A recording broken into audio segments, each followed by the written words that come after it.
Aí se eu tô falando de liberal, tô falando de liberdade, se eu tô falando de liberdade, tô falando de liberdade de expressão. Se eu tô falando de liberdade de expressão, tem que falar de quem? De Monark. Eu vou chegar no Elon Musk. Monark tá bravo porque o Elon Musk resolveu, né, barrar do Twitter, ou pelo menos banir por um tempo, um grupo de jornalistas que ficava fazendo uma espécie de doxing dele, demonstrando onde ele estava em tempo real, né? E aí ele teve um problema em que um louco começou a seguir o carro do filho dele. E aí o Elon Musk, que já tinha avisado que fazer doxing, que é uma coisa que muito perfil falso faz, ia ser motivo de banimento, ele baniu do Twitter uma série de jornalistas democratas. E aí começou todo mundo da esquerda mundial começou a bater nele, né? O fato é o seguinte, meus amigos. Exercer poder, como o Elon Musk está exercendo lá, é complicado. Como ele derrubou jornalistas que estavam fazendo isso contra ele, né? Aí ele derrubou, né? E aí ele começa a ser criticado. O Elon Musk tinha como entusiasta. Aqui no Brasil, o Monark, eu não falo diminuindo o Monark de forma alguma. Tá, o Monark é bem grande e o Monark, cara, é o maior expoente na defesa de liberdade de expressão no Brasil, com defeitos e acertos que ele possa ter. Aí o Monark manda, liberdade de expressão é sempre restrita. Aí eu tenho que discordar do Monark. Parem com essa conversa de liberdade de expressão é sempre restrita. Pergunta, digite 1 se tem que ser irrestrita, ou digite 2 se, por exemplo, tem que ser criminalizado, sei lá, que alguém faça uso da sua liberdade para ensinar pornografia para crianças. Tá, criança de 6 anos lá, e aí o sujeito vai lá com sua liberdade de expressão e ensinar pornografia. É óbvio que isso tem que ser restrito, portanto, só em um exemplo que eu tô dando aqui, um exemplinho, é óbvio que liberdade de expressão pode ser restringida mediante costumes e valores de uma determinada sociedade. Entendeu? Nossa, é só 2 por enquanto. Porque é o bom senso. O ponto é o bom debate. Tem que ter liberdade praticamente irrestrita, respeitando alguns limites considerados pela população. E aí entra um ponto, pela população, e não por uma elite nojenta. E aí eu vou concordar com o Monark. O Monark tem que qualificar a crítica dele. Não é uma elite nojenta de formadores de opinião vindo de uma universidade, de gente da imprensa que vai decidir o que pode e não pode falar. Porque é isso que as elites querem. Não só aqui, como nos Estados Unidos. É isso que a cultura woke quer. Seu argumento é heteronormativo, então você não pode ir. Isso aqui é, sei lá, transfóbico.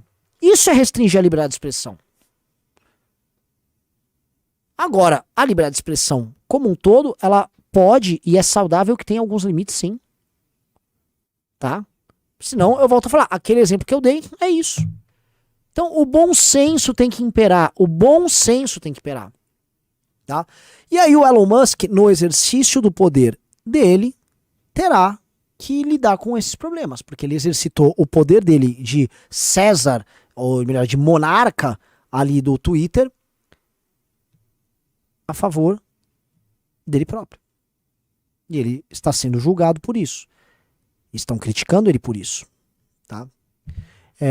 Eu acho o seguinte, o Elon Musk, ele vem cada vez mais arrumando uma briga com aquilo que ele considera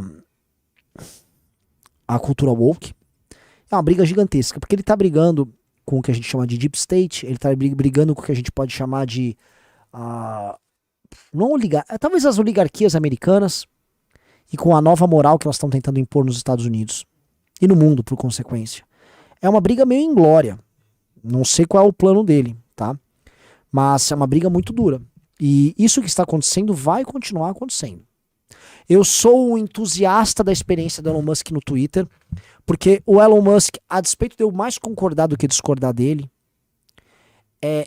ele não esconde e ele é verdadeiramente sincero na hora de colocar as opiniões dele. Renan, pode ser um teatro, ele está se fantasiando de um direitista para tal. Mas entrevistas anteriores dele, e já de vários anos atrás, mostram uma certa constante na forma que ele constrói as opiniões dele, tá?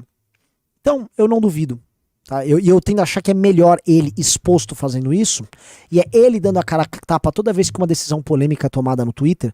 Então é ele que tirou e baniu o Kanye West, ele que devolveu a conta do Trump, é ele que derrubou esses jornalistas, é ele que tá abrindo o Twitter Files. do que um Mark Zuckerberg escondido atrás de uma burocracia interna do produto dele, de um Twitter que está escondido atrás do Twitter, desculpa, de um TikTok escondido atrás da burocracia e dos interesses do Estado chinês. Eu prefiro, tá? E tendo a achar que, caso ele mantenha um determinado padrão, com todos os defeitos que ele possa ter, ele é um aliado, meus amigos. E é um aliado numa guerra em que a história está contra nós. A história está ao lado da esquerda, a história está ao lado dos progressistas. Porque o progresso técnico ajuda a, não apenas fundamentar, mas ajuda a realizar o que eles propõem, que é horrível. Então, é isso, né? Assim, essa minha pequena reflexão sobre o Musk vai nessa linha. E tô conseguindo sustentar já 50 minutos de programa, galera. Vamos que vamos, tá? Fui do Monark pro Trump, pro Musk. Do Musk eu vou para Trump, DeSantis e cenário norte-americano. Eu recomendo para vocês, tá? Tá rolando agora um debate. Quem aí entende inglês, digite 1 se você manja de inglês, digite 2 se você não manja nada de inglês, tá? Tem um podcast, tá no Spotify, chama Astral Flight Simulator. E eu vou começar a dar dicas de podcast e material, porque tem alguns debates interessantes, tá?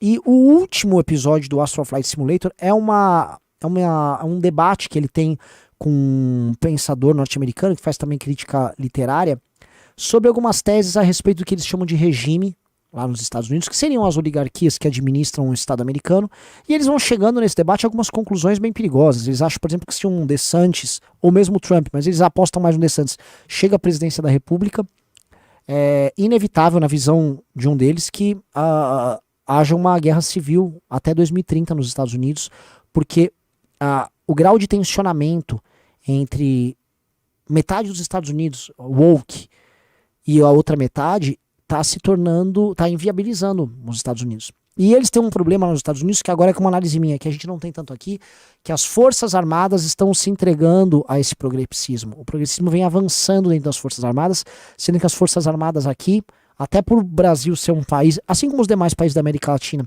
em que as forças armadas sempre preocuparam posições de poder e tem um histórico ao longo do século XX de enfrentamento daquilo que a gente chama de comunismo internamente, as forças armadas aqui não vão capitular para a esquerda como estão capitulando nos Estados Unidos, tá?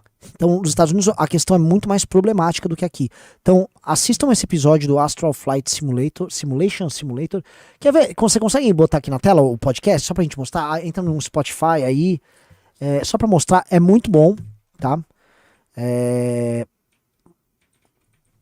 Esse cara tem uns debates bem legais. É ele que tem, por exemplo, uma entrevista com o Curtis Yarvin, famoso Mencius Moorburg, que é um dos grandes pensadores do Dark Enlightenment lá nos Estados Unidos, né? E de uma direita muito, muito louca aí, que inclusive é base, é premissa pro Elon Musk. Esse aqui, ó. É esse podcast, tá? E o episódio é esse aqui, ó. Charles Haywood and the Fragility of the Regime.